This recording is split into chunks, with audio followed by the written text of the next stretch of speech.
Hello friends, welcome to my channel success fibre classes. तो आप सब कैसे हैं? आई होप सो आप सब अच्छे होंगे। तो आज की वीडियो काफ़ी इम्पोर्टेंट है क्योंकि आज की वीडियो में हम डिस्कस करेंगे प्रीवियस ईयर क्वेश्चंस जो कि डिफरेंट स्टेट के अंदर आए हुए हैं। तो यहाँ पर मेरे पास में जो क्वेश्चन पेपर है ये प्रीवियस ईयर क्वेश्चन पेपर है राजस्थान का। तो यहाँ पर ये टीजीटी साइंस का है। तो यहाँ पर 6 to 10 के ही बुक के क्वेश्चन उठाए गए हैं। तो यहाँ से आपको एक मतलब 2 स्टेप और आगे मिलेगा एचटेट के प्रिपरेशन में। यहाँ से आप अपना एनालिसिस भी कर सकते हैं कि आपकी जो तैयारी है वो कितनी हो चुकी है। ठीक है, क्योंकि हर बार क्या होता है कि एक एग्ज़ाम से दूसरे एग्ज़ाम में क्वेश्चंस पूछे ही जाते हैं प्रीवियस ईयर के, क्योंकि भाई सिलेबस है जो वो फिक्स होता है, तो फिर इतने क्वेश्चंस कहाँ से आएंगे। तो यही है कि डिफरेंट स्टेट्स के क्वेश्चन आपस में क्या होते हैं, अदला बदली होते रहते हैं। तो आप इस वीडियो को बिल्कुल भी स्किप मत कीजिए, आप ज़रूर एक बार चेकआउट कीजिए आपकी प्रिपरेशन कितनी है। तो यहाँ से आपकी प्रिपरेशन में 2 स्टेप और आपको मिलेंगे। तो चलिए शुरू करते हैं हम अपनी वीडियो को। जैसा कि आप लोग मेरी स्क्रीन पर देख पा रहे हैं कि ये मैथमेटिक्स और साइंस का है, तो यहाँ पर हम सिर्फ साइंस के डिस्कस करेंगे। ठीक है, तो चलिए फिर शुरू करते हैं वीडियो को बिना टाइम वेस्ट किए हुए। तो सबसे पहला यहाँ पर जो क्वेश्चन है वो क्या है कि the disease caused by virus. आपको बताना है कि इसमें से कौन सी डिजीज ऐसी है जो वायरस के कारण होती है। तो भाई टाइफाइड होती है, मलेरिया होती है, रेबीज होती है या डायरिया होती है। तो भाई जो रेबीज होती है हमारी, ये कैसे डिजीज होती है? ये वायरस के द्वारा होती है डिजीज। ठीक है, पोलियो हो गया, रेबीज हो गई, ट्यूबरक्लोसिस हो गया। ठीक है, तो ये होती है सारी हमारी वायरस के कारण होती है। ठीक है, इसके पहले जो चेचक होता है मतलब चिकन पॉक्स, ठीक है, मिसल्स होता है। ठीक है, ये सारी हमारी जो डिजीज होती है किसके कारण होती है? वायरस के कारण होती है। ठीक है, HIV हो गया, एड्स, सब वायरस के कारण। ठीक है, तो चलिए फिर चलते हैं नेक्स्ट क्वेश्चन पे। अगला क्वेश्चन कह रहा है कि yeast is an example of. आपको बताना है कि इसमें जो यीस्ट होता है ये किस कैटेगरी में आता है। तो भाई जैसा कि जब हम माइक्रो ऑर्गेनिज्म पढ़ते हैं तो उसमें हम पढ़ते हैं कि जो माइक्रो ऑर्गेनिज्म होता है उसको 5 पार्ट में डिवाइड किया है। तो जो फंजाई पार्ट होता है ये इसके अंदर यीस्ट आता है। ठीक है, यीस्ट किस काम लिया जाता है भाई? यीस्ट जैसे आप लोग ढोकला वगैरह बनाते हो, इडली वगैरह बनाते हो, तो उसको फुलाने में क्या होता है, आप यीस्ट पाउडर का ही तो यूज़ करते हो। ठीक है, तो इसका ऑप्शन क्या होगा? बी ऑप्शन राइट होगा। उसके बाद फिर नेक्स्ट क्वेश्चन है, ये कह रहा है कि which of the following is a cold habitat plant. ठीक है, हैबिटेट भाई क्या होता है? सबसे पहले आपको ये पता होना चाहिए कि हैबिटेट होता क्या है। हैबिटेट वो होता है जहाँ पर हमें, जहाँ हम रहते हैं, जहाँ से हमें खाने पीने की चीज़ें मिलती हैं, मतलब कोई भी एक हैबिटेट जहाँ हम रहते हैं, अपना पालन पोषण करते हैं, वो हैबिटेट होता है। ठीक है, इसमें बताना है कि इसमें से कौन सा प्लांट ऐसा है जो कोल्ड हैबिटेट है, मतलब जो ठंडे इलाकों में आपको मिलता है। ठीक है, तो भाई जो ये हमारा होता है सॉल्टनेला, ये जो डी ऑप्शन, ये हमारा क्या होता है? कोल्ड हैबिटेट प्लांट होता है। बात करें अदर ऑप्शन की, हाइड्रेला जो होता है ये हमारा एक्वेटिक हैबिटेट प्लांट होता है, मतलब ये वाटर में होता है। जो बैम्बू होता है ये हमारा जो मतलब जो वार्मफुल जहाँ पर मतलब ज़्यादा टेम्परेचर होता है वहाँ पर उस वाले हैबिटेट में मिलता है। ठीक है, और सॉल्टेना मैंने आपको बता दिया कि कोल्ड हैबिटेट प्लांट होता है, यानी इसका डी ऑप्शन राइट होगा। उसके बाद फिर यहाँ पर अगला है मैचिंग का। इसमें आपको बताना है कि एक साइड क्या है, डिजीज दी हुई है, दूसरे साइड इनके कोजिंग पैथोजेंस या सॉरी माइक्रो ऑर्गेनिज्म है। ठीक है, तो यहाँ पर सबसे पहले जो डिजीज दी है वो बताई हुई है ट्यूबरकुलोसिस। जो ट्यूबरकुलोसिस है उसके वो कुछ माइक्रो ऑर्गेनिज्म के कारण होती है। भाई जो ट्यूबरकुलोसिस होती है ये हमारी माइकोबैक्टीरियम ट्यूबरकुलोसिस है, उसके द्वारा होती है। उसके बाद यानी फर्स्ट का कौन सा ऑप्शन होगा? डी। उसके बाद है टाइफाइड। टाइफाइड किसके कारण होता है? Salmonella typhi. तो साल्मोनेला टाइफाई इसमें किस है? ए ऑप्शन में, यानी इसका क्या हो जाएगा? ए। उसके बाद है वूपिंग कफ। जो वूपिंग कफ है भाई ये पर्टुसिस के कारण होती है, यानी इसका सी ऑप्शन राइट होगा। और जो चिकन पॉक्स होता है ये हमारा साल्मोनेला या वेरिसेला, ठीक है, इसके कारण होती है। तो इसका जो बी ऑप्शन है वो राइट होगा। तो यहाँ आप यहाँ पे देखो कि कौन सा ऐसा ऑप्शन है जिसमें डी, अब भाई तो डी तो सब तीनों में ही है, यानी डी ऑप्शन हमारा वैसे ही एलिमिनेट हो गया। अब फिर आप चलो कि सेकंड का हमारा ए होना चाहिए। अब सेकंड का ए तो ए ऑप्शन में भी है और बी में भी है, यानी अब यहाँ से बी ऑप्शन भी एलिमिनेट हो गया। फिर चलते हैं थर्ड पे, थर्ड का सी होना चाहिए, तो थर्ड का सी एक ही ऑप्शन में है, दैट इज सी ऑप्शन। ठीक है, तो हमारा सी ऑप्शन क्या होगा, इसका राइट होगा। नेक्स्ट क्वेश्चन है हमारा, कह रहा है कि which of the largest gland in human body. आपको बताना है कि ह्यूमन बॉडी में जो सबसे लार्जेस्ट ग्लैंड होती है वो कौन सी होती है। तो भाई हमें पता है कि जो ग्लैंड चैप्टर जब हम पढ़ते हैं एंडोक्राइन सिस्टम, तो जो लीवर होता है ये सबसे लार्जेस्ट ग्लैंड होता है ह्यूमन बॉडी का।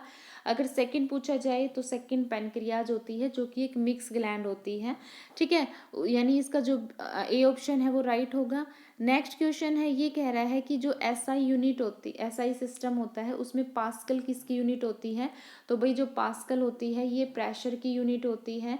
प्रेशर क्या होता है, हमारा प्रेशर होता है फोर्स अपॉन एरिया, यानी न्यूटन पर मीटर स्क्वायर, और वो किसके बराबर होता है, पास्कल के, यानी प्रेशर हो गया। ठीक है, वर्क की यूनिट जूल होती है, पावर की यूनिट वॉट होती है, एनर्जी की यूनिट भी जूल होती है। ठीक है, तो 96 का ए ऑप्शन राइट होगा। नेक्स्ट क्वेश्चन चलते हैं, यहाँ पर आपको बताना है कि methods of heat transfer by which heat emitted by the sun reaches the earth. मतलब भाई जब सन हीट इमिट करता है तो वो हमारी अर्थ पर आती है, तो इसमें से किस मेथड के थ्रू आती है। तो भाई जो हमारा सन होता है, ठीक है, सन जो हीट इमिट करता है तो वो अर्थ पर आती है, वो रेडिएशंस के थ्रू आती है। रेडिएशंस जो मेथड होता है हीट ट्रांसफर का, ये एक ऐसा मेथड होता है जिसमें किसी वैक्यूम की नीड नहीं होती। हमें पता है कि जो मोड ऑफ हीट ट्रांसफर होते हैं तीन टाइप से होता है। एक होता है बाय कंडक्शन, यानी कंडक्शन के थ्रू, दूसरा होता है कन्वेक्शन के थ्रू, और तीसरा होता है रेडिएशंस के थ्रू। कंडक्शन में क्या होता है, इसमें मीडियम की रिक्वायरमेंट होती है हीट ट्रांसफर के लिए, ये सॉलिड्स के अंदर होता है। ठीक है, इसमें जो मोलिक्यूल्स होते हैं, जो पार्टिकल्स होते हैं वो वाइब्रेट करते हैं। ठीक है, वाइब्रेट करके पहला पार्टिकल वाइब्रेट करता है, दूसरे से टकराता है, दूसरा तीसरे से टकराता है, तो इस तरह से क्या होता है, इसमें पार्टिकल्स अपनी जगह से डिस्प्लेस नहीं होते, अपनी जगह पर बने रहते हैं। ठीक है, सिर्फ क्या होता है, कोलिजन के थ्रू हीट ट्रांसफर करते हैं। तो मेटल्स जो होता है, जो सॉलिड होता है उसमें कंडक्शन के थ्रू होता है। कन्वेक्शन किसमें होता है, लिक्विड और गैसेस के अंदर होता है कन्वेक्शन के थ्रू। इसमें भी क्या होता है, मीडियम की रिक्वायरमेंट होती है। और थर्ड जो होता है हमारा मेथड होता है रेडिएशंस, इसमें क्या होता है, हीट ट्रांसफर के लिए किसी मीडियम की रिक्वायरमेंट नहीं होती। तो 97 का सी ऑप्शन राइट होगा। उसके बाद फिर आता है हमारा नेक्स्ट क्वेश्चन, ये कह रहा है कि मतलब प्लेन मिरर है, दो प्लेन मिरर, ठीक है, तो वो 60 डिग्री एंगल पर रखे हैं। भाई दो प्लेन मिरर है, दोनों 60 डिग्री एंगल पर रखे हैं। तो ये कह रहा है कि इनके बीच में एक ऑब्जेक्ट रखा है। तो ये कह रहा है कि नंबर ऑफ इमेजेस जो फॉर्म होगी वो क्या होगी। तो भाई जो नंबर ऑफ इमेजेस निकालने का फॉर्मूला होता है वो होता है 360 डिग्री डिवाइडेड बाई थीटा। अब यहाँ पे थीटा की वैल्यू कितनी दी हुई है, 60 डिग्री, यानी यहाँ पर हम थीटा की वैल्यू रख देंगे 60 डिग्री, यानी एन की वैल्यू कितनी आ जाएगी, 6। अब 6 हमारा कैसा नंबर है, 6 इवन नंबर है। ठीक है, तो जब भी n की वैल्यू इवन नंबर आती है तो उसमें से हम एक घटा देते हैं, यानी 6 माइनस 1 कितना हो जाएगा, 5। यानी इस पर नंबर ऑफ इमेजेस कितनी फॉर्म होगी, 5। यानी इसका जो सी ऑप्शन है वो क्या होगा, राइट होगा। अगर n की वैल्यू यहाँ पर ओड आती तब तो हमारा इसमें से कुछ सब्ट्रैक्ट नहीं होता, बट जब n की वैल्यू इवन आती है तो हम क्या कर देते हैं, उसमें से एक माइनस कर देते हैं, और फिर हमारा आंसर क्या होगा, एक माइनस होने के बाद आता है। तो इसका ऑप्शन क्या होगा, सी होगा। उसके बाद फिर नेक्स्ट क्वेश्चन है, ये कह रहा है कि जो साउंड की लाउडनेस होती है इज डिटरमाइन बाय द। भाई हमें पता है कि जब हम साउंड की प्रॉपर्टीज पढ़ते हैं तो उसमें प्रॉपर्टी पढ़ते हैं हम, एम्पलीट्यूड, पिच पढ़ते हैं, ठीक है, और टाइम पीरियड, यानी ये पढ़ते हैं हम। तो इसमें कह रहा है कि जो लाउडनेस होता है वो किसके द्वारा डिटरमाइन की जाती है। तो भाई लाउडनेस होती है वो एम्पलीट्यूड के कारण बताई जाती है कि कितनी तेज़ या कम आवाज़ है वो आती है। तो एम्पलीट्यूड के कारण है वो बताती है। पिच क्या बताती है, पिच बताती है कि जो आवाज़ है वो कितनी वीक है या कितनी भारी है। ठीक है, उसके बाद फिर नेक्स्ट क्वेश्चन है हमारा कि ये कह रहा है कि एक ऑब्जेक्ट है जो एक कॉनकेव मिरर के सामने रखा है और सेंटर ऑफ कर्वेचर पर है। तो आपको इमेज बतानी है। तो भाई सबसे पहले तो जो कॉनकेव मिरर होता है ये कैसी इमेज फॉर्म करता है, भाई ये रियल और इन्वर्टेड इमेज है वो फॉर्म करता है। ठीक है, एक ही केस होता है जब इसमें ये वर्चुअल और इरेक्ट इमेज फॉर्म करता है, वो होता है जब हमारा ऑब्जेक्ट कॉनकेव मिरर के बिल्कुल पास में होता है। बट अभी इसने बोला है कि सेंटर ऑफ कर्वेचर पर है, तो इसका मतलब इसमें रियल और इन्वर्टेड बनेगी, यानी हमारा ए और बी ऑप्शन करेक्ट हो सकता है, सी और डी नहीं होंगी। ठीक है, उसके बाद फिर कह रहा है कि भाई सेंटर ऑफ कर्वेचर पर है, तो भाई सेंटर ऑफ कर्वेचर पर होता है तो जो इमेज होती है वो कैसी होती है, वो इक्वल बनती है, यानी जो ऑब्जेक्ट का साइज होगा इमेज का साइज भी वही होता है। तो इसमें बी ऑप्शन क्या होगा हमारा राइट होगा। उसके बाद फिर नेक्स्ट क्वेश्चन है, ये पेडागोजी का क्वेश्चन है। उसके बाद फिर नेक्स्ट क्वेश्चन है यहाँ पर, ये इलेक्ट्रिसिटी चैप्टर से आया हुआ है। ये कह रहा है कि जो फ्यूज वायर होते हैं ये किस सिद्धांत पर काम करते हैं, मैग्नेटिक इफेक्ट पर काम करते हैं, केमिकल इफेक्ट पर काम करते हैं, थर्मल इफेक्ट पर काम करते हैं, या फिर इलेक्ट्रोमैग्नेटिक इंडक्शन पर काम करते हैं। थर्मल इफेक्ट को हम हीटिंग इफेक्ट भी बोलते हैं। तो भाई जो फ्यूज वायर होता है हमारा हीटिंग इफेक्ट ऑफ करंट है उस पर वर्क करते हैं। फ्यूज वायर जो होता है क्या होते हैं कि भाई जो हमारे जैसे मान लो कि हमारे घर में वायरिंग हो रही है और लाइट तेज आ जाती है, ठीक है, तो फ्यूज वायर वहाँ पर कनेक्ट कर दिए जाते हैं, क्योंकि जो फ्यूज वायर होता है जब लाइट तेज आती है तो जो फ्यूज वायर होता है उसका मेल्टिंग पॉइंट लो होता है, तो उस फ्यूज वायर में से जब लाइट पास होती है तो वो मेल्ट हो जाता है और वो टूट जाता है, और इस तरह से जो हमारे इक्विपमेंट होते हैं ना वो जलने से बच जाते हैं। ठीक है, तो ये किस पर वर्क करता है, हीटिंग इफेक्ट ऑफ करंट पर।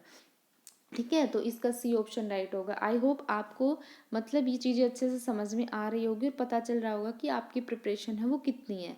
उसके बाद फिर नेक्स्ट क्वेश्चन है, ये कह रहा है कि except velocity of any object on the earth. Earth पर जो एक्सेप्ट वेलोसिटी होती है किसी भी ऑब्जेक्ट की वो कितनी होती है, तो वो होती है भाई 11.2 किलोमीटर पर सेकेंड। ये क्वेश्चन बहुत ही इंपॉर्टेंट है, ये हर बार हर एग्जाम में पूछा जाता है, ये सीजीएल में भी पूछा गया था ये क्वेश्चन। ठीक है, तो आपको पता होना चाहिए एक्सेप्ट वेलोसिटी की वैल्यू दैट इज 11.2 किलोमीटर पर सेकेंड, यानी डी ऑप्शन इसका राइट होगा। उसके बाद फिर नेक्स्ट क्वेश्चन है, ये कंप्यूटर का है। फिर आता है केमिस्ट्री का क्वेश्चन। ये कह रहा है कि S B is the symbol for element, कि जो एस बी है ये किस एलिमेंट का सिंबल है, तो भाई एंटीमनी को बोलते हैं हमारा जो एस बी। ठीक है, तो 124 का इसमें ए ऑप्शन है वो राइट होगा। फिर कह रहा है कि अगला क्वेश्चन ये कह रहा है हमारा compound among the following is, अब ये 9th क्लास का शुरू हो गया topic. Compound among the following is, इसमें आपको बताने हैं कि 4 ऑब्जेक्ट हैं, इसमें से आपको बताना है कि किस में कंपाउंड है। तो भाई जो वाटर है ये हमारा कंपाउंड का एग्जाम्पल है दैट इज H2O। ठीक है, डायमंड हो गया, ग्रेफाइट हो गया, ओजोन हो गया, ये एलिमेंट के एग्जाम्पल है, क्योंकि एलिमेंट क्या होते हैं जिसमें एक सिंगल एक ही एटम से सारी चीज़ें बनती हैं, तो वो हमारा क्या होता है, वो एलिमेंट होते हैं। ठीक है, तो इसमें वाटर ऑप्शन होगा वो हमारा राइट होगा। नेक्स्ट क्वेश्चन है, इसमें ये कह रहा है कि site of fertilization in human female, एक ह्यूमन जो फीमेल बॉडी होती है उसमें फर्टिलाइजेशन साइट कौन सी होती है, तो वही जो फर्टिलाइजेशन प्रोसेस होता है वो फैलोपियन ट्यूब के अंदर होता है। ठीक है, तो फर्टिलाइजेशन क्या होता है कि जब मेल के स्पर्म फीमेल की जो एग होता है उसके साथ आकर मिलते हैं, फ्यूज़ करते हैं, तो उसको फर्टिलाइजेशन प्रोसेस कहते हैं। फर्टिलाइजेशन प्रोसेस जो होता है ये फैलोपियन ट्यूब के अंदर होता है। ठीक है, और इसमें क्या होता है, जो गेमेट बनता है इसमें जाइगोट बनता है, और जाइगोट जो होता है वो अनडिविजिबल होता है, मतलब यूनिसेलुलर होता है। ये बहुत ज़्यादा इंपॉर्टेंट है, ये बहुत बार पूछा जाता है कि जाइगोट ये अनडिवाइडेबल होता है। ठीक है, मतलब यूनिसेलुलर होता है। ठीक है, उसके बाद फिर हमारा अगला क्वेश्चन है, ये कह रहा है कि मोस्ट कॉमन मेथड आपको बताना है हाइड्रा के अंदर। तो भाई हाइड्रा में जो रिप्रोडक्शन का टाइप होता है वो एसेक्सुअल होता है। ठीक है, और कौन सा होता है हाइड्रा में, भाई बडिंग होता है। बडिंग में क्या होता है, इसमें क्या होता है कि जो डॉटर एटम होता है या फिर जो डॉटर होता है वो अपने पेरेंट की बॉडी में से ही धीरे धीरे बड़ा होता है, और जब फाइनली मैच्योर होता है तो अपने आप को उस पेरेंट बॉडी से अलग कर लेता है। ठीक है, और फिर धीरे धीरे क्या करता है, एज यूजुअल वो ग्रो होता है। ठीक है, तो बडिंग प्रोसेस होता है हाइड्रा के अंदर। उसके बाद फिर आता है नेक्स्ट क्वेश्चन, ये कह रहा है कि which of the following techniques is most suitable for disposal of biomedical waste. भाई जब बायोमेडिकल वेस्ट है यानी जो मेडिकल की जो वेस्ट होती है उसका हमें डिस्पोजल करना है, ठीक है। तो उसके लिए मोस्ट सुटेबल टेक्निक्स है वो कौन सी होती है, तो भाई इसमें क्या होता है, जो लैंडफिल होती है ये सबसे ज़्यादा सुटेबल टेक्निक होती है, जिसको हम भूमि भराव भी बोलते हैं। तो इसका ए ऑप्शन क्या होगा, राइट होगा। फिर अगला क्वेश्चन है, which of the following is known as birdman of India. तो इंडिया का बर्डमैन है वो किसको बोला जाता है, तो भाई जो सलीम अली होता है उसको क्या है, इंडिया का बर्डमैन बोला जाता है। तो 130 का ए ऑप्शन क्या होगा हमारा, राइट होगा। नेक्स्ट क्वेश्चन यहाँ पर बोल रहा है, which of the following cell organs has forming maturation face. मतलब जिसमें हमारे परिपक्वन तल पाए जाते हैं, किस में पाए जाते हैं, तो भाई जो गोल्गी बॉडीज होती है, गोल्जी काय जो होती है, इसमें क्या होते हैं, मैच्योरन फेस है वो पाए जाते हैं, ठीक है। उसके बाद फिर नेक्स्ट क्वेश्चन है, ये कह रहा है कि the number of molar teeth present in upper jaw on and adult. भाई अडल्ट जो मैन होता है उसकी अपर जो में कितने मोलर टीथ पाए जाते हैं, तो भाई 6 पाए जाते हैं, ठीक है। तो इसका ऑप्शन क्या होगा, सी ऑप्शन राइट होगा। फिर नेक्स्ट क्वेश्चन है, यहाँ पर ये सारे पैडागोजी के क्वेश्चन हैं यहाँ पर आते हैं। फिर अगला क्वेश्चन है हमारा, ये पूछ रहा है chemical formula of aluminium sulphate. Aluminium जो सल्फेट है उसका केमिकल फॉर्मूला आपको बताना है। तो भाई यहाँ पर कैसे लिखते हैं, भाई इसने बात की है हमसे एल्यूमिनियम सल्फेट की, तो इसमें दो चीज़ें हैं, एक एल्यूमिनियम है और दूसरा सल्फेट है, ठीक है। अब मैं इनकी वैलेंसी लिखती हूँ, तो एल्यूमिनियम पर कैसा चार्ज होता है, इस पर 3+ चार्ज होता है, ठीक है। और सल्फेट पर कैसा चार्ज होता है, 2 चार्ज होता है। तो केमिकल फॉर्मूला जब हम करते हैं तो क्या होता है, जो एटम्स है, जो एलिमेंट्स हैं, उनको अपोजिट वैलेंसी से क्या कर देते हैं, इस तरह से मल्टीप्लाई करते हैं। यानी एल्यूमिनियम के साथ तो कौन जाता है, 2, और सल्फेट के साथ कौन जाता है, SO4 3। यानी एल्यूमिनियम के साथ 2 और SO4 के साथ में 3 जाएगा। यानी अब इस ऑप्शन में देखो कौन सा ऑप्शन हमारा सही होगा, तो भाई इसका जो ऑप्शन सही होगा वो 3 ऑप्शन राइट होगा, यानी सी ऑप्शन, ठीक है। फिर आगे आता है नेक्स्ट क्वेश्चन, ये कह रहा है कि metal having lowest melting point among the following. तो इसमें आपको बताना है कि किसका जो मेल्टिंग पॉइंट होता है वो लोवेस्ट होता है। तो भाई इसमें जो गैलियम होता है इसका जो मेल्टिंग पॉइंट होता है वो लोवेस्ट होता है, ठीक है। तो सी ऑप्शन क्या होगा, इसका राइट होगा। फिर उसके बाद आता है जो colour of phenolphthalein indicator in alkaline medium. Alkaline medium का मतलब होता है बेसिक मीडियम। तो फिनोफ्थेलिन जो इंडिकेटर है इसका जो कलर है वो कैसा होता है, तो भाई हमें पता है कि जो फिनोफ्थेलिन इंडिकेटर होता है ये हमारा एक सिंथेटिक इंडिकेटर होता है जो एसिड या बेस का पता लगाने के लिए यूज होता है। अब जो एसिड होता है, जब एसिड में हम फिनोफ्थेलिन इंडिकेटर डालते हैं तो ये कलरलेस हो जाता है, बट बेस के अंदर जब हम फिनोफ्थेलिन इंडिकेटर ऐड करते हैं तो पिंक कलर का हो जाता है। यानी इसका जो ऑप्शन होगा वो बी ऑप्शन क्या होगा, राइट होगा, ठीक है। तो 143 का क्या होगा, बी ऑप्शन राइट होगा।